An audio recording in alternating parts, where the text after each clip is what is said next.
आज हम महाकवि भास के स्वप्न वासवदत्ता महाकाव्य के चतुर्थ अंक के बारे में पढ़ेंगे।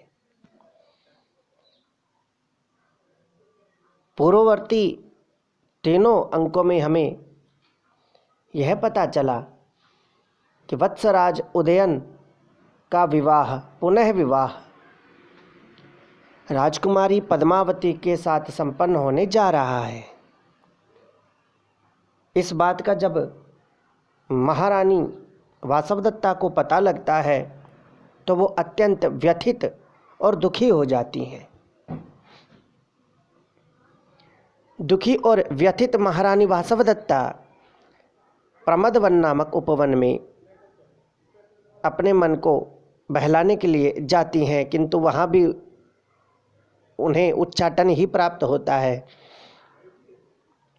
तत्पश्चात एक दासी के द्वारा उनको यह सूचना दी जाती है कि आप राजकुमारी पद्मावती के लिए एक माला बनाइए। तो वो उसमें अविधवाकरण औषधि का संप्रयोग करती है, अर्थात अविधवाकरण औषधि युक्त माला बनाती है, विधवाकरण माला नहीं बनाती है। तत्पश्चात अधिक व्यथित और दुखी होती हुई महारानी वासवदत्ता सोने के लिए प्रस्थान करती है और इस प्रकार तृतीय अंक का मंचन जो कि मंच पर मंचित हो रहा था वह पूर्ण होता है और पर्दा गिर जाता है। अब चतुर्थ अंक के प्रारंभ में जब जैसे ही पर्दा खुलता है तो हमें वहाँ पर विदूषक का वृत्तांत प्राप्त होता है। शंका होती है कि विदूषक कौन होता है। नाट्य शास्त्र के नियम के अनुसार वसंत कुसुमाद्यविद्य ही वेशभाषाध्यकर ही हास्यकर, कि वसंत कुसुम आदि जिसका नाम हो, जो कि हंसी मजाक करने वाला हो, राजा का प्रिय सखा हो, उसे नाट्य शास्त्र में वसंतक विदूषक नाम दिया गया है। यहाँ पर स्वप्नवासव दत्तम में विदूषक का नाम वसंतक है। तो चतुर्थ अंक का प्रारंभ ही वसंतक के कथन से होता है। पुनः ध्यान में रखने की बात है कि वसंतक भी संस्कृत नहीं बोलेगा। जैसे कि हमने पहले बताया था कि केवल राजा, ब्राह्मण, वेदपाठी, श्रोत्रिय, मंत्री ये ही संस्कृत में संभाषण कर सकते हैं। नाट्य शास्त्र के नियमों के अनुसार विदूषक स्त्रियां, महारानियां, सामान्य प्रजाजन, अंतःपुर में रहने वाले कंचुकी आदि, सखा आदि ये संस्कृत में संभाषण नहीं कर सकते। तो प्राकृत भाषा के अनुसार ही इसका संभाषण वसंतक विदूषक का प्राकृत भाषा में संभाषण से ही यह अंक प्रारंभ होता है। वसंतक के अनुसार विवाहोत्सव में नित्य नए नए पदार्थों को ठोस ठोस कर खाने से विदूषक को मंदाग्नि हो जाती है, अर्थात उसकी जो पेट की जो अग्नि है, जठराग्नि, वह बिगड़ जाती है और उसे अपच हो जाता है, जिसे वह दासी के साथ वार्तालाप में प्रकट करता है।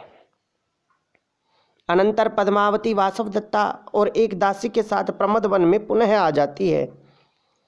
वहाँ बातचीत में पद्मावती उदयन के प्रति अपना अत्यंत प्रेम अभिव्यक्त करती है। पद्मावती भी उदयन के प्रति प्रेम व्यक्त करती है। यहाँ पर यह ध्यान रखना चाहिए कि पद्मावती और उदयन की शादी अर्थात विवाह हो चुका है। उसी समय उदयन और विदूषक वसंतक भी प्रमदावन में आ जाते हैं।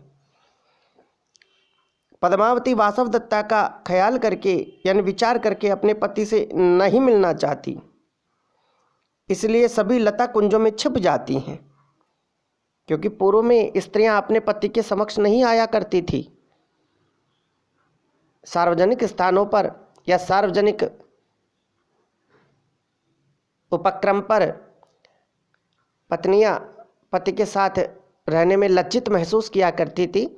और यह इस नायिका के 3 प्रकारों में जो मुग्धा नायिका है, उस मुग्धा नायिका का लक्षण है।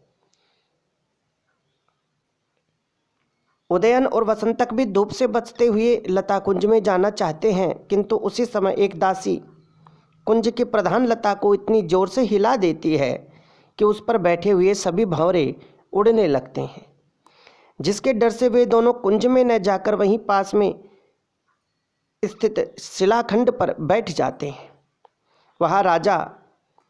वहाँ विदूषक राजा से वासवदत्ता व पद्मावती के प्रति अनुराग के विषय में वार्तालाप करता है। वर्तमान में पद्मावती वासवदत्ता का शोक उमड़ने के कारण राजा की आंखों में से आंसू आ जाते हैं, क्योंकि वह पूर्व पत्नी को याद करने लगता है। विदूषक मुख धोने के लिए पानी लाने जाता है। इधर अवसर देखकर पद्मावती वासवदत्ता को राजा के पास भेजकर स्वयं वहां से चली जाती है। पद्मावती राजा से आंसू आने का कारण पूछती है तो वह चतुरता से रहस्य को छिपाते हुए उत्तर देता है कि आंखों में काश पुष्प के पराग पड़ जाने से आंसू आ गए, अर्थात फूलों के पराग आंखों में चले गए हैं, अतएव आंखों में आंसू आ गए हैं। तब पद्मावती राजा की आंखें धोने लगती है। फिर राजा को प्रणय संकट यानी इस प्रकार की दुविधा से बचाने के लिए विदूषक स्मरण दिलाता है कि उसको तो मगध राज के सम्मानार्थ एक प्रीति उत्सव में जाना है, इसलिए शीघ्रता कीजिए। राजा वहाँ से चल देते हैं। यह चतुर्थ अंक का सारांश जो हमें प्राप्त होता है। अधुना चतुर्थांकः विदूषकाः भणति प्राकृतभाषायां सहर्षं भो डिट्टिया तत्तदोः वत्सरा अस् अपेदि विवाह मंगल मणिज्यो कालो दिट्टो। हर्षपूर्वक भाग्य से हमने वत्सराज उदयन के मनचाहे विवाहोत्सव का आनंद समय देख लिया है। तत्र संस्कृत व्याख्यायां भो दिष्टा तत्र भवतो वसंतराजस्य अभिप्रेत विवाह मंगल रमणीयः कालो दृष्टः। अधुना पुनः प्राकृत भाषा। भो कोणाम एदम जानादि तदिसे वयम अनाथ सलिलावत्ते पक्षिजा उम्मजिस्साभोति। भो को नाम एतत् जानाति तादृशे वयम अनर्थ सलिलावर्ते प्रक्षिप्ताः पुनर्मृक्षाम इति। आह, किसको मालूम था कि वैसे ही अनर्थ राज्यापहरण और वासवदत्ता मरण रूपी जाल के भौर में डाले हुए हम लोग उससे निकल आएंगे।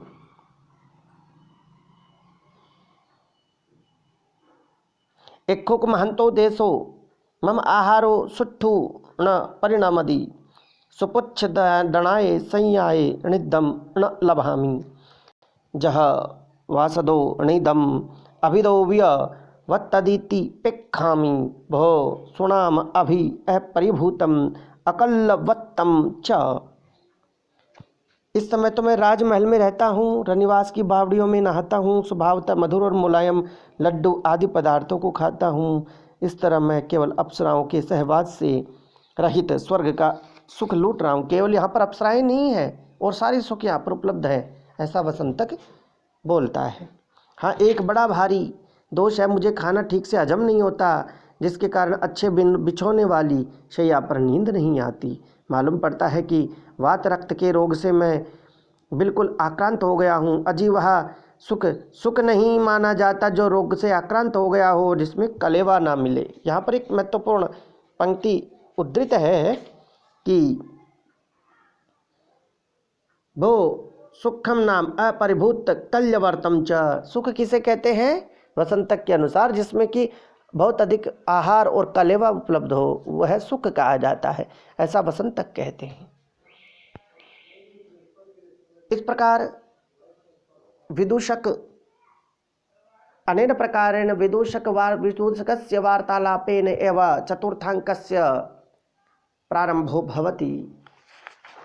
चतुर्थांके वयं जानीमः यत् अधुना भोजनातिरिक्तवशात् विदूषकः क्लान्तो अस्ति, तस्य मंदाग्निः अपि समुचिता न वर्तते, जठराग्निः अपि समुचिता न वर्तते, उक्तमपि अजीर्ण भोजनम अन्नम, अर्थात अल्पभोजनं दीर्घजीवी इति आयुर्वेदशास्त्रे अपि उक्तम्। धन्यवादः।